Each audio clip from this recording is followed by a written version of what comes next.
Russia's invasion of Ukraine hasn't just shattered peace in Europe, it's lit a fuse in Sweden, a Nordic power once defined by neutrality, now rearming to counter Moscow on all fronts. For a country of 10 million, Sweden has long wielded outsized military and intelligence clout, backed by world-class defense firms, cutting-edge technology, and a quietly impressive space industry. Now, thanks to Vladimir Putin's war, it's Russia that's facing the full brunt of Sweden's security capabilities. The government is revitalizing the country's Cold War-era doctrine of total defense, a whole-of-society strategy being retooled to counter contemporary Russian aggression, confront hybrid threats, and prepare Sweden for an increasingly volatile security environment. The need for this overhaul has never been clearer.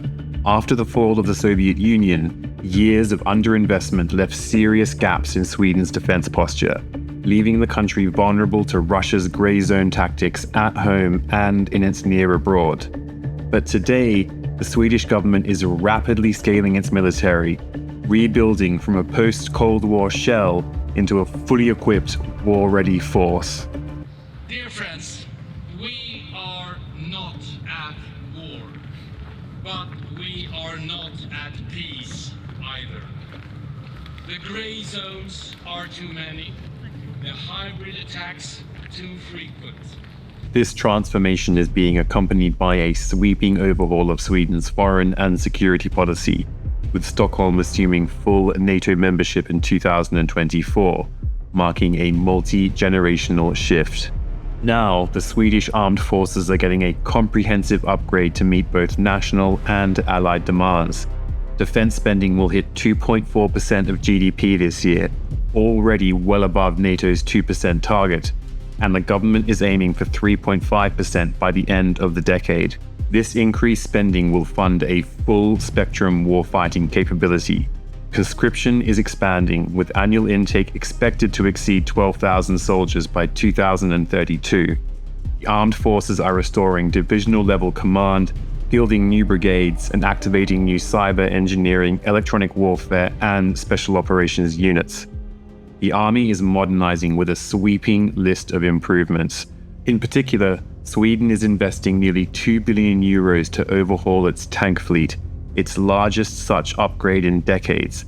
The deal includes 44 new Leopard 2A8 tanks, with deliveries beginning in 2028, and the refurbishment of 66 older Leopard 2s that are already in service. Sweden is also acquiring 50 upgraded CV-90 infantry fighting vehicles and expanding its fleet of Archer artillery systems, widely regarded as among the most advanced in the world, to a total of 72. And in the near future, Sweden will acquire rocket artillery capabilities, probably in the form of HIMARS systems. Meanwhile, Sweden's naval upgrades are also gathering pace. The Navy is receiving 2 advanced A-26 class submarines from Saab by the late 2020s. Saab says these diesel-electric boats will boast, and I quote, extreme stealth, thanks in part to their air-independent propulsion systems, while also acting as top-tier intelligence-gathering platforms. Saab describes the project as the world's most modern submarine program, which, knowing Saab's capabilities, is probably true. The new systems will join Sweden's existing fleet of 3 Gotland-class submarines, the first in the world to feature air-independent propulsion, all of which have recently been modernized with a raft of world-class improvements as part of their mid-life upgrades. Similarly, Sweden's 5 Visby-class corvettes are commencing mid-life upgrades and are being equipped with new anti-air capability via MBDA's Sea Scepter naval air defense system, which will deploy common anti-air modular missiles. By the 2030s, these vessels will be joined by the country's new Luleå-class corvettes. Sweden's naval power will also be complemented by a new coastal missile battalion deploying heavy anti-ship missiles, meaning the country will pack a serious naval punch across the Baltic. In the air, 60 Gripen E fighters are entering service through to 2030, packed with world-class electronic warfare capabilities. The government has also announced plans to buy 3 GlobalEye surveillance aircraft. And while Sweden prepares at home, it's helping Ukraine hold the line abroad. The country has delivered 19 military aid packages since 2022, worth over 8.3 billion euros. Indeed, Sweden's military support to Ukraine has grown from helmets and anti-tank weapons to some of its most advanced offensive systems. Key deliveries include 8 Archer artillery units, 50 CV-90 infantry fighting vehicles, 10 main battle tanks, and RBS-70 air defense systems, bolstering Ukraine's mobility, firepower, and air protection on the battlefield. The latest package, its largest yet, includes air defense, armored vehicles, ammunition, satellite communications, and maritime systems. But Sweden isn't just sending equipment. It's sharing capability, including maintenance, logistics, and battlefield technology. Alongside this military revamp is something equally formidable: intelligence. Sweden's intelligence community has long excelled at understanding Russia, drawing on elite signals intelligence, deep cultural and linguistic expertise, and decades of covert human intelligence work. But in the years between the end of the Cold War and Russia's full-scale invasion of Ukraine, Sweden's intelligence focus broadened. Agencies were tasked with tracking terrorism and organized crime, among other concerns, stretching resources and diluting attention from traditional military threats in Sweden's own region, though that focus was never entirely lost. But Russia's war in Ukraine has changed everything. Today, Sweden's entire intelligence apparatus is more or less geared towards countering Russia. The FRA, Sweden's elite signals agency, which is regarded as one of the best of its kind in the world, is a case in point.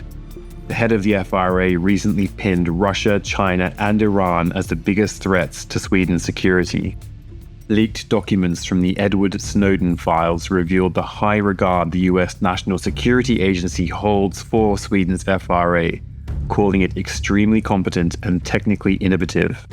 The agency has granted the NSA access to its cable collection, providing rare intelligence on high-priority Russian targets. Meanwhile, Sweden's military intelligence and security service has long focused on Russian military doctrine, internal politics, and forward warning indicators. However, analysts at the agency did fail to forecast Russia's decision to launch an invasion of Ukraine, though they correctly assessed Moscow's failure to achieve a complete victory. Today, Sweden's intelligence community is undergoing its most sweeping review in decades, an overhaul triggered by the radically changed threat environment. Launched in late 2023 and led by former Prime Minister Carl Bildt, the review covers Sweden's key intelligence bodies and aims to modernize everything from hybrid threat detection and cyber capabilities to analyst training, AI integration, and NATO-era intelligence coordination. The urgency is real. Sweden now faces what officials call its most serious security situation since World War II. With military threats no longer theoretical, the review is refocusing the entire apparatus toward great power competition, counterintelligence, and forward-looking threat analysis. Decades of experience tracking Russia remain an asset, but now Sweden is rebuilding its intelligence system to match the scale and complexity of today's strategic landscape. Sweden is investing in psychological defense, maritime surveillance, and satellite-enabled warning systems to anticipate hybrid attacks before they strike. It's preparing not just to defend itself, but to keep its allies operational in a grey zone war. Geography makes that preparation vital. Sweden bridges the Baltic and the Arctic, the two zones Russia increasingly treats as one strategic theater. The island of Gotland, once lightly defended, is now a heavily militarized stronghold. From there, Sweden can monitor and block movements between Kaliningrad and the North Atlantic. To the north, Sweden is building cold weather logistics capacity and preparing to lead NATO's forward land forces in Finland from 2026. And perhaps more importantly, it's going orbital. Sweden's Esrange Space Center is the first sovereign satellite launch site in continental Europe, a critical gap filler for NATO and the EU. From Esrange, Sweden will support Arctic surveillance, satellite communication, and Earth observation across the Euro-Atlantic theater. Space resilience is now treated as essential to national defense, and Sweden is emerging as a key bridge between NATO's military needs and the EU's space infrastructure. To that end, the country published its first defense and security space strategy in 2024. Sweden is now moving quickly on all fronts to prepare for a new geopolitical reality, and this is probably going to accelerate much-needed domestic reforms too. Russia's war has redrawn the map, and Sweden is moving to redraw its own role within it. The country was once neutral. Today, it's deploying all of its formidable defense and intelligence tools to counter Russia and other adversaries. The Kremlin now faces its ultimate nightmare, a Swedish defense and intelligence establishment on the front foot, right on its doorstep.